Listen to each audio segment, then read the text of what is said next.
Eccoci qua, voi tutti ben ritrovati dal vostro Giuseppe De Vitis. Vediamo assieme cosa succederà nella giornata di martedì e soprattutto cosa succederà nei prossimi giorni. Avremo giornate variabili, ma attenzione, a tratti avremo della instabilità, quindi rovesci e temporali. Questo vortice di bassa pressione infatti continuerà ad inviare impulsi atlantici sulla nostra penisola e proprio sul nord Italia. Non mancheranno, come detto, le aperture del cielo, ma ci sarà ancora occasione per rovesci e temporali sparsi.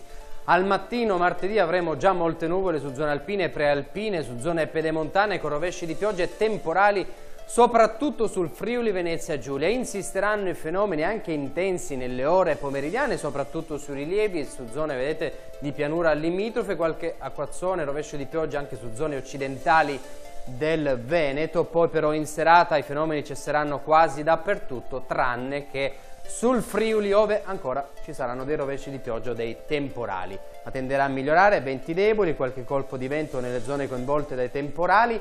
Generalmente comunque avremo venti da sud su zone appenniniche, venti da nord in rinforzo invece su zone alpine. Temperature minime comprese tra i 7 e i 12-13 gradi, temperature massime comprese tra i 21 e i 25 gradi. Per ora è tutto, buon proseguimento di settimana.